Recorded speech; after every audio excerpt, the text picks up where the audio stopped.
आ रहा है कई होनहार बच्चों का समय।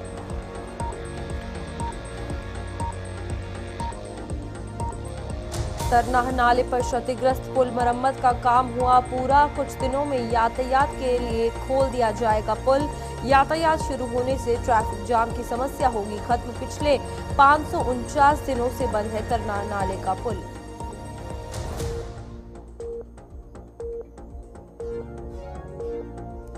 जीएमसी डोडा परिसर में लावारिस गाड़ी चलकर राख। करीब 1 महीने से जीएमसी परिसर में पार्क थी गाड़ी। डोडा में सुरक्षा के लिहाज से बड़ी लापरवाही आई सामने। अवैध पार्किंग का जीएमसी प्रशासन नहीं ले पाई संज्ञान। जम्मू कश्मीर के इस बुलेटिन में आप सभी का स्वागत है और मैं हूं आपके साथ रूपाली शर्मा। तो चलिए बुलेटिन की शुरुआत करते हैं।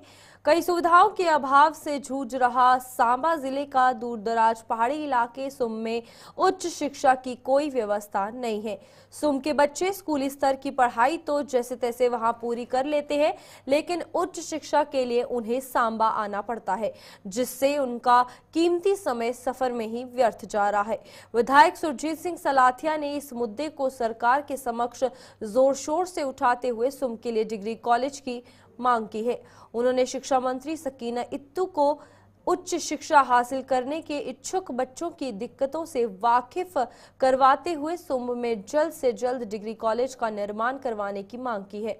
तो आप देखिए कि किस तरीके से सुम में डिग्री कॉलेज ना होने के चलते कई होनहार बच्चों का भविष्य जो है वो दांव पर लटका हुआ है, जहां पर उन्हें घंटों घंटों का सफर जो है वो करना पड़ता है ताकि वो सांबा जाकर अपनी पढ़ाई कर सके। जहां पर सुम के स्कूली बच्चों की भी अगर बात की जाए तो जैसे तैसे उनकी पढ़ाई पूरी हो रही है, लेकिन जब कॉलेज की बात आती है तो वहां पर उन्हें सांबा आना पड़ता है और उनका काफी समय जो है इसके कारण बर्बाद होता है। फिलहाल यहाँ पर विधायक सुरजीत सिंह सलाथिया की अगर बात की जाए तो उन्होंने इस मुद्दे पर संज्ञान लिया है और सरकार के आगे जोर दिया है कि इस मामले पर जांच जो है वो की जाए और फैसला जो है वो कहीं ना कहीं बच्चों के हित में लिया जाए, ताकि बच्चों के भविष्य के साथ खिलवाड़ ना हो और जो होनहार बच्चे इस देश का भविष्य है उनके लिए ये सहूलियत डिग्री कॉलेज की मिल पाए। ऋषि कशूरिया हमारे संवाददाता हमारे साथ जुड़ चुके हैं।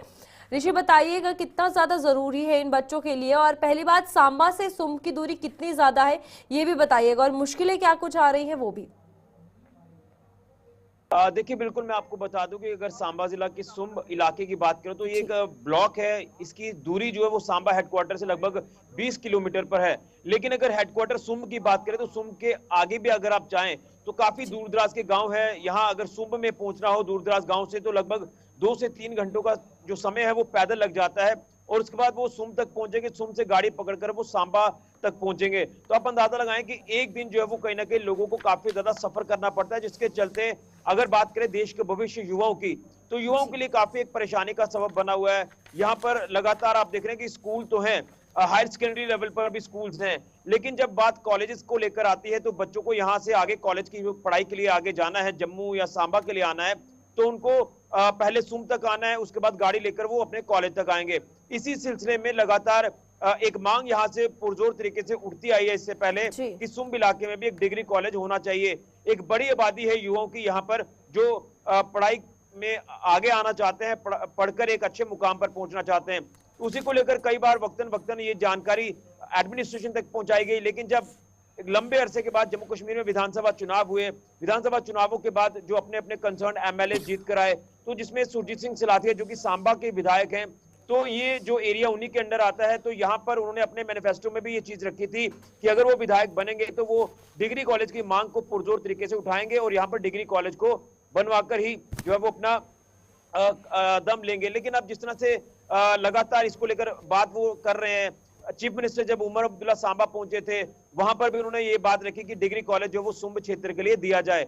और अब जब कल सकीना इटू जो कि हेल्थ एंड एजुकेशन मिनिस्टर है, तो उनके आगे भी उन्होंने पुरजोर तरीके से बात रखी कि डिग्री कॉलेज जो है वो सुंब क्षेत्र में बना दिया जाए, बच्चों के बारे में सोचा जाए। बच्चे जो काफी लंबा समय तक सफर तय कर सांबा तक पहुंचते हैं, पूरा दिन उनका सफर में निकल जाता है, तो वो पढ़ाई कब करेंगे। यहाँ पर स्कूल भी है, जैसे मैंने कहा कि 3 से 4 स्कूल यहाँ पर हैं, लेकिन जब स्कूल के बाद कॉलेज लाइफ की बात करें तो कॉलेज में जो पढ़ने वाले छात्र हैं उनको काफी दिक्कतों का सामना करना पड़ सकता है। तो लिहाजा यहाँ पर उनके डोर स्टेप पर ये डिग्री कॉलेज दिया जाए, ये मांग जो है वो उन्होंने सकीना इट्टू के आगे रखी है। अब अब देखना क्या है कि इसको लगता लेकर है किस तरह ऋषि, से किस काम किया तरीके जाता से है। सरकार इस चीज पर संज्ञान लेगी? क्योंकि ना ही सिर्फ सुम की बात की जाए बल्कि जम्मू कश्मीर में ऐसे कई इलाके हैं जहां अभी तक जो बेसिक फैसिलिटीज होती है वो भी नहीं पहुंच पाई। डिग्री कॉलेज की अगर बात की जाए, स्कूल्स की अगर बात की जाए, यही देखने को मिलता है कि कुछ नहीं। और यहाँ पर स्कूल्स के टीचर जो है वहां पर नहीं होते, बच्चे जो है ऐसे ही स्कूल 2 से 3 बच्चे देखने को मिलते हैं। तो ये एक भी बड़ा सवाल है। देखिए, हमने अक्सर देखा है कि अगर दूर दराज के इलाकों की बात करें तो वहां पर जो सरकारी स्कूलों का जो एक सिस्टम हमें देखने को मिला है कि किसी स्कूल में बच्चे कम होंगे, टीचर ज्यादा होंगे, किसी में टीचर ज्यादा होंगे तो बच्चे कम होंगे। ये रैशनलाइजेशन जो है वो हमें ऑलरेडी जो वो कई बार हमें देखने को मिली है। लेकिन अब सवाल ये है कि गाँव के युवा भी चाहते हैं कि वो भी पढ़ लिखकर एक अच्छे मुकाम पर पहुंचे। स्कूल तक जो चलिए वो 10th 12th तक अपनी पढ़ाई वो अपने अपने गांव में कंसर्न स्कूलों में जो वो कर आगे बढ़ जाते हैं। लेकिन जब उनकी अपनी अपनी फील्ड चुनने का समय आता है, कॉलेज में जब उन्हें जाना होता है तो दाखिले के लिए उनको काफी ज्यादा मुश्किलों का सामना करना पड़ता है। इसी तरह से जब यहाँ पर सूबे में मैंने जैसे कहा कि एक बहुत बड़ी आबादी का ये इलाका है, ये एक अलग से ब्लॉक है सांबा जिला का। तो इसके साथ साथ सटे कुछ ऐसे छोटे छोटे गांव हैं जो कि दूर दराज पहाड़ियों पर स्थित हैं। वहां पहाड़ों से उतरकर लोगों को नीचे आना है, फिर पहाड़ चढ़कर वापस जाना है। तो इसी तरह से ये दिक्कत को देखते हुए ये डिग्री कॉलेज की मांग जब उठाई गई है तो मुझे लग रहा है कि इसमें जैसे मैंने कहा कि सकीना इट्टू जो मिनिस्टर है उनके साथ साथ जो अधिकारी हैं एडमिनिस्ट्रेशन के जम्मू कश्मीर सरकार के, वो भी उनके साथ पहुंचे, जिसमें शांत मनु जो है वो भी पहुंचे थे, जिनके पास फाइनेंस का विभाग है, वो एडिशनल इस समय चीफ सेक्रेटरी भी हैं। तो उनसे भी बात की गई है कि लिहाजा इसको लेकर गौर किया जाए और इस मांग के ऊपर काम करके ये सौगात जो वो सुम इलाके में दी जाए। सुम जो कि काफी टफ टेरेन माना जाता है, लेकिन अब देखना है कि इसमें सरकार किस तरह से इंटरवेन करती है। खुद मिनिस्टर सकीना इट्टू जिनके पास शिक्षा विभाग है वो किस तरह से इसमें इंटरवेन करती है, ये देखने वाली बात है। ऋषि, यहाँ पर बात की जाए तो बेसिक लगाई जा रही है। फैसिलिटी, सड़क, पानी की हर कोई बात करता है, एजुकेशन के हवाले से भी बात की जाती है। लेकिन अब जिस तरीके से ये सरकार ने इच्छा आगे रखी है मंत्रालय के आगे, क्या कुछ लगता है? बच्चों की डिमांड सबसे पहले बताइएगा, उनको कितनी परेशानियां थी? क्योंकि यहाँ आपने कहा कि पहाड़ी चढ़ के जो है वो 2-2 घंटे का सफर करते थे, तो सड़क होना, गाड़ी जाना, वो भी एक प्रॉब्लम जो है बाद में वहां पर देखने को मिली है। देखिए, बिल्कुल सही कहा आपने। जैसे बच्चे जो है वो मान लीजिए कि सुम के ऊपर जो प्यूर या समोठा के जो गांव है वहां से अगर सुम तक आना हो पैदल तो आपको 2 से 2.5 घंटे तक भी लग जाते हैं। तो यही समस्या को देखते हुए बच्चे जो है वो पुरजोर तरीके से मांग कर रहे थे। ये बच्चों के अभिभावकों की बात करें यानी पेरेंट्स की बात करें तो उन्होंने भी कंसर्न एमएलएस के साथ बात की है। प्रशासन तक ये बात कई बार पहुंचाई गई है कि बच्चों के इस हित को ध्यान में रखा जाए, ना वो इतना ज्यादा बेचारे पैदल चलकर पहले सुम तक पहुंचेंगे फिर वो आगे सांबा तक या जम्मू तक जाएंगे। तो देखिए कितना एक लंबा स्पैन जो उनको कवर करना होगा, फिर वो अपने कॉलेज पहुंचेंगे, फिर वो वापस आएंगे, घर पहुंचते पहुंचते रात हो जाती है। तो इसी चीज को देखते हुए ये कहा गया कि सुम जो कि सेंटर प्लेस है, जो साथ साथ छोटे छोटे गांव लगते हैं, तो सुम क्षेत्र में ये कॉलेज की जो एक डिमांड है इसे पूरा किया जाए, कॉलेज यहाँ पर बनाया जाए ताकि बच्चों को जो है वो राहत मिले, बच्चे पढ़ाई की तरफ ज्यादा ध्यान दें, ना कि वो सफर में इतना ज्यादा अपना समय बिताएं जिसके चलते उनकी पढ़ाई जो है वो सफर हो सकती है। तो लिहाजा यहाँ पर कॉलेज जो है वो बनाया जाए। इसी के साथ साथ एक उन्होंने मांग ये भी रखी है, वो भी एक आप कह सकते हैं कि नीड ऑफ द आवर है, एक इंपॉर्टेंट डिमांड उन्होंने रखी है उनके आगे कि सांबा में कोई भी ऑडिटोरियम नहीं है। ऑडिटोरियम ना होने से बच्चे जो वो वहां पर भी दिक्कतों का सामना कर रहे हैं। बच्चों के पेरेंट्स, स्कूल्स की अगर बात करें वो भी परेशानी झेल रहे हैं, क्योंकि जबकि कोई प्रोग्राम करवाना है, आपने कल्चरल इवेंट कराना है या एनुअल डे फंक्शन करवाना है, तो यहाँ से स्कूल जो है वो जम्मू की ओर रुख करते हैं। जम्मू में बड़े बड़े आप देखिए कि ऑडिटोरियम है, वहां पर वो फंक्शन कराते हैं, खर्चा भी ज्यादा होता है, समय भी लगता है, बच्चों के पेरेंट्स को फिक्र हो जाती है कि वो जम्मू गए हैं।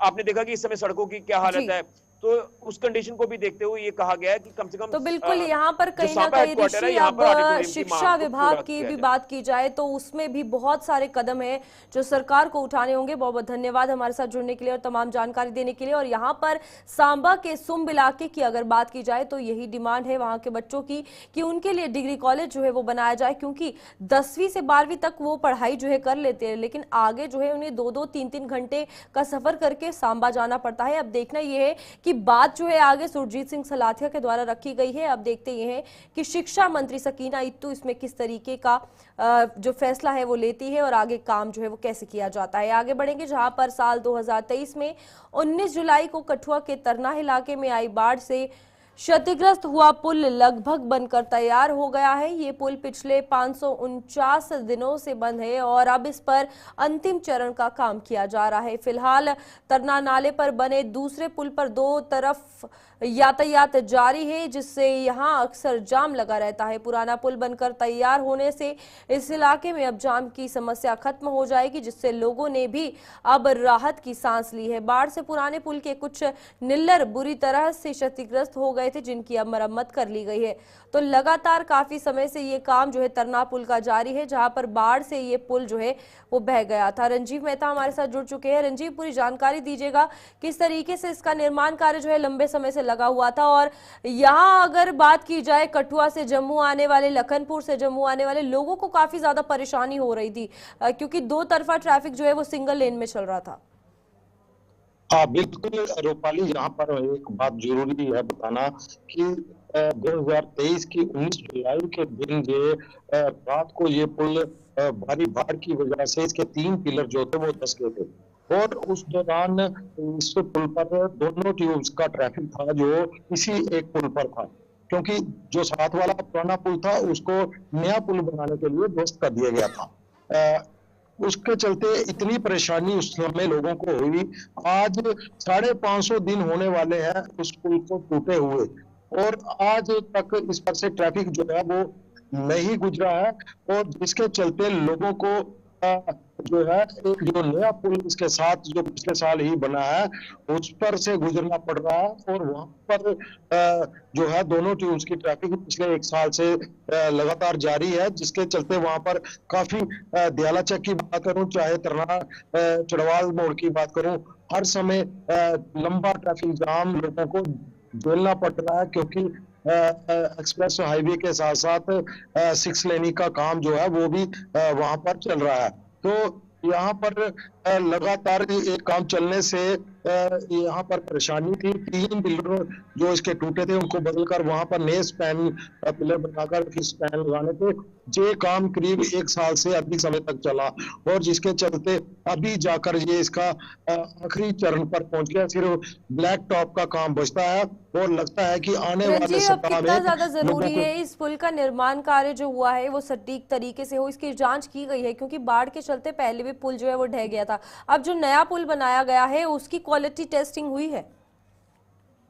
देखिए, पुल की क्वालिटी बिल्कुल सही थी जिस दौरान ये पुल ढहा, क्योंकि 2014 में इसका निर्माण हुआ था, जब डबल लेनिंग 4 लेनिंग का काम हुआ था जम्मू पठानकोट सेक्शन पर, जो इस पर नेशनल हाईवे पर, तो उसी दौरान ये पुल बना था, और मात्र 10 साल भी नहीं हुए थे, तो 10 साल के अंदर ही इसके 3 पिलर गिर गए, क्योंकि कारण था कि जो दूसरा पुल बनाने के लिए हाईवे निर्माण कंपनी लगी हुई थी उसने इसका जो बाढ़ का पानी था उनको अंदाजा नहीं था इसमें तरनाम नाले में कितनी बाढ़ आती है। उनको 3 पिलरों में पूरे जो इसके 27 पिलर थे, 840 मीटर ये लंबा था, इसको मात्र 40 मीटर के अंदर ही सारा पानी जो था वो बाढ़ का गुजरने लगा, जिसके कारण इसकी नींवें हिल गई और पुल जो था वो ध्वस्त हो गया। तो उसके बाद से, क्योंकि गुणवत्ता की तो इसमें बात नहीं है, क्योंकि इसके जो इसके प्लांट एरिया था, जो पिलर जहाँ पे लगे हुए हैं उस एरिया को भी खाली किया गया था उस दौरान। तो बाढ़ की वजह से, क्योंकि उस दौरान ट्रैफिक को बॉर्डर के रास्ते से मजबूरन डाइवर्ट कर दिया गया, और काफी मुशक्कत उठानी पड़ी वहां पर बॉर्डर के इलाके से, और उल्टा 30 से 32 किलोमीटर अधिक सफर करना पड़ता था, और बीच में जाम की स्थिति ऐसी होती थी कि घंटों लोग जाम में फंसे रहते थे। राजीव, अब कितना फर्क पड़ेगा जाम को लेकर, क्योंकि यहाँ पर देखने को मिला है कि लोगों ने अपनी जान को जोखिम में डालकर साइड से ही नाले के अंदर से क्रॉसिंग भी शुरू कर दी थी। वो भी एक बहुत बड़ी बात सामने आई थी, क्योंकि बॉर्डर जो है वो काफी दूर पड़ रहा था, लोगों का घंटों घंटों समय वहां पर लग रहा था। अब इस चीज का फायदा लोगों को भी समझ आएगा, और जाम की स्थिति किस तरीके से निपटेगी वो भी बताइएगा। देखिए, अगर दोनों ट्यूब्स पर दोनों तरफ का ट्रैफिक जो है इस नेशनल हाईवे पर चलता है, क्योंकि जम्मू कश्मीर का प्रवेश द्वार का नेशनल हाईवे यही एकमात्र सड़क मार्ग है, और यहाँ से बाहरी राज्यों से पूरे देश को जाने के लिए यही रास्ता है। तो पूरा ट्रैफिक इसी पुल से गुजरता था। अब डबल लेनिंग बन जाने से दोनों पुलों के ऊपर से जब अगले सप्ताह तक जो उम्मीद जताई जा रही है कि निर्माण कंपनी द्वारा भी और नेशनल हाईवे अथॉरिटी के अधिकारियों द्वारा भी, कि एक सप्ताह के भीतर भीतर इसको चला दिया जाएगा, ट्रैफिक के लिए खोल दिया जाएगा। क्योंकि तस्वीरों में साफ तौर पर दिखाई दे रहा है कि युद्ध स्तर पर इसका काम चल रहा है, आखिरी चरण में, बिल्कुल आखिरी चरण में इसका काम है, सिर्फ ब्लैकअप का काम बचता है और इसके बाद ये को खोल दिया जाएगा। लोगों को काफी राहत मिलेगी, खासकर जम्मू कश्मीर आने वाले पर्यटक हो, चाहे माता वैष्णो देवी से चाहे बिजनेसमैन और खासकर जम्मू कश्मीर के लोग रोजाना इस पर सफर करते हैं जम्मू कश्मीर पर। ठीक है रंजीव, बहुत बहुत धन्यवाद हमारे साथ जुड़ने के लिए और तमाम जानकारी देने के लिए। और यहाँ पर अगर तरना पुल की बात की जाए तो निर्माण कार्य जो है वो पूरा हो चुका है और करीबन 549 दिन के बाद ये पुल बन के तैयार है। और अब जो दो तरफा ट्रैफिक जो बंद हुई थी और सिंगल लेन पर ट्रैफिक आना जाना हुआ था वो अब ठीक होगा और ट्रैफिक की जो स्थिति बनती थी उससे भी कहीं ना कहीं राहत लोगों को मिलेगी। आगे बढ़ेंगे जहां पर डोडा के जीएमसी परिसर में पिछले करीब 1 महीने से पार्क की गई लावारिस गाड़ी संदिग्ध परिस्थितियों में जलकर राख हो गई है। बीती देर रात इस गाड़ी से आग की लपटें उठने से जीएमसी के गार्ड ने पुलिस को इसकी सूचना दी। दिल्ली के रजिस्ट्रेशन नंबर की ये गाड़ी 1 महीने से जीएमसी में पार्क थी और इसे विडंबना ही कहा जाएगा कि इसकी सूचना पुलिस को नहीं दी गई। इस परिसर में कई अन्य लोग भी अवैध रूप से अपनी गाड़ियां पार्क कर वहां से चले जाते हैं जिन्हें पूछने वाला कोई नहीं और यहां पर डोडा में सुरक्षा के लिहाज से ये लापरवाही बेहद भारी पड़ सकती है और जीएमसी प्रशासन इसका कोई संज्ञान नहीं ले पाया है। तो आप देखिए कि कितनी बड़ी बात जो है सामने आ रही है जहां पर जीएमसी में 1 महीने से लावारिस गाड़ी लगी हुई है और आज तक किसी ने संज्ञान भी नहीं लिया, ना हॉस्पिटल स्टाफ ने ना पुलिस ने। वसीम हमारे साथ जुड़ चुके हैं, वसीम से जानकारी लेंगे। वसीम बताइएगा, जीएमसी की अगर बात की जाए यहाँ पर स्टाफ की कितनी ज्यादा जिम्मेदारी बनती थी? 1 महीने से गाड़ी लगी है, उसका पूछा जाए कि आखिरकार ये गाड़ी कहाँ से आई। सबसे पहली बात ये दिल्ली नंबर की है, दूसरी बात ये कि किस तरीके से ये हादसा बड़ा हो सकता था अगर और गाड़ियां इसकी चपेट में आती। बिल्कुल, देखिए कल देर रात यानी कि रात के 1 बजे के करीब इस तरह की इंफॉर्मेशन हमें आई। जो कंस्ट्रक्शन वहां पे मेडिकल कॉलेज की बिल्डिंग वहां पे हो रही है और लगातार वहां पे आप दिख रहे हैं कि कोई ना कोई खबर सामने निकल के आती है। दिल्ली नंबर की गाड़ी जिसका मैं बताना चाहूंगा DL8CZ1654 ये डस्टर गाड़ी थी जो जल के राख हो चुकी है, तस्वीर में भी देख सकते हैं आप। और पुलिस को जब इत्तला दी गई, पुलिस ने फौरी तौर पे फायर सर्विस का अमला वहां पे भेजा। हालांकि पहले भी हमने इस तरह की खबर दिखाई है कि रॉन्ग पार्किंग बहुत सारी मेडिकल कॉलेज के अंदर होती है। हालांकि इसमें एडमिनिस्ट्रेशन ने काम किया, पुलिस ने काम किया, मगर जहां तक जानकारी हमें मिली है सोर्सेज के हवाले से बताया जा रहा है कि यानी कि 1 महीने से गाड़ी वहां पे थी और उसके बाद पुलिस को भी इत्तला दी गई और पुलिस ने फौरी तौर पे इस पे कानूनी कार्रवाई फिलहाल जो हमें जानकारी मिली है की गई है।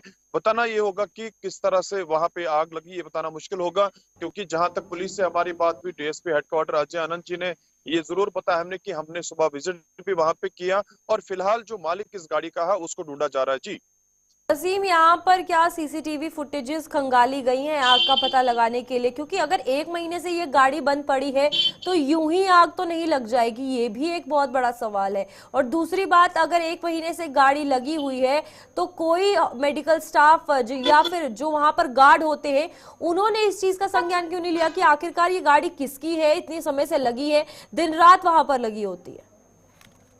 बिल्कुल, देखिए इन्वेस्टिगेशन का पार्ट है और इन्वेस्टिगेशन बड़े पैमाने पे इस पे स्टार्ट की गई है। जहां तक आपने बताया कि वहां पे कई सारी गाड़ियां होती हैं, जरूर वो नुकसान कर सकती थी ये गाड़ी और बाकी सारी गाड़ियों में भी आग लग सकती थी, मगर ये बताना होगा कि वहां जो नुकसान हुआ है फिलहाल एक ही गाड़ी का हुआ है और ये जो कंस्ट्रक्शन बिल्डिंग वहां पे हो रही है यहाँ पे गाड़ी लगाई गई थी। और बड़ा अहम इसमें ये आप देख लीजिए कि पहले भी इस तरह की तस्वीरें हमने दिखाई थी जहां पे जो कंस्ट्रक्शन बिल्डिंग हो रही है, कुछ लोगों ने घरों के लिए रास्ता वहां से निकाला गया। हालांकि डिप्टी कमिश्नर डोडा ने इस पे संज्ञान भी लिया था, वहां पे जो तहसीलदार या बाकी सारी टीमें वहां पे भेजी गई थी, उसके बावजूद भी आप देख लीजिए कुछ टाइम तक उस पे रोक लोगों ने लगाई थी। लोगों की तरफ से भी कुछ जगहों पे उल्लंघन किए जा रहे हैं और जहां तक हमारी हायर अथॉरिटी से बात हुई है, जिन लोगों ने भी यहाँ पे इस तरह की उल्लंघन जिन लोगों ने किया होगा, रास्ता घरों के लिए निकाला गया होगा। और जो अभी की बात है, फिलहाल जिस गाड़ी में आग लगी है, फिलहाल इस गाड़ी का जो मालिक है यानी कि जो ये लावारिस गाड़ी वहां पे पड़ी थी, ये देखना होगा कि इसका जो वारिस है वो कौन निकलता है। जहां तक पुलिस ने हमें जानकारी दी है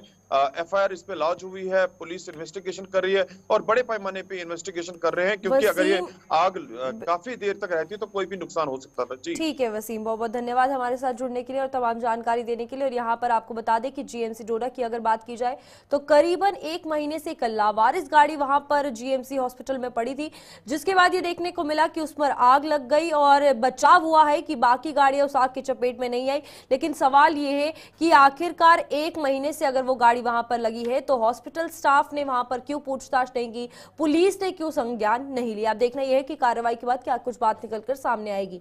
आगे बढ़ेंगे जहां जम्मू के साथ चिनाब रीजन के अधीन आने वाले जिलों में भी मौसम के मिजाज बिगड़ गए हैं। डोडा में आसमान पर काले बादल घिर आए हैं और वहां बारिश व बर्फबारी के अनुमान जो है वो जताए जा रहे हैं। डोडा प्रशासन ने मौसम के बिगड़े तेवरों के मद्देनजर कुछ दिन पहले ही जगह जगह कंट्रोल रूम स्थापित कर दिए थे। दूर दराज के इलाकों में अगर बर्फबारी होती है तो कई सड़कें बंद होने की आशंका है, जिसके चलते प्रशासन अलर्ट हो गया है। लोगों से जरूरी काम होने पर ही दूर दराज के इलाकों में सफर करने की हिदायत जारी की गई है। तो आने वाले कुछ दिनों में मौसम जो है फिर से एक बार हालात बिगड़ सकते हैं और मौसम खराब हो सकता है। 20 से 23 के बीच अगर बात की जाए तो भारी बर्फबारी के अनुमान पहाड़ी क्षेत्रों में लगाए गए हैं और बारिश के अनुमान मैदानी इलाकों में लगाए गए हैं, जिसके चलते यहाँ पर आप देखिए कि मौसम जो है वो अधिकांश तौर पर बादल जो है वो छाए हुए हैं। एडवाइजरी डोडा की अगर बात की जाए एडमिनिस्ट्रेशन के द्वारा जारी की गई थी, तो जहां पर हेल्पलाइन नंबर्स भी जारी किए गए थे।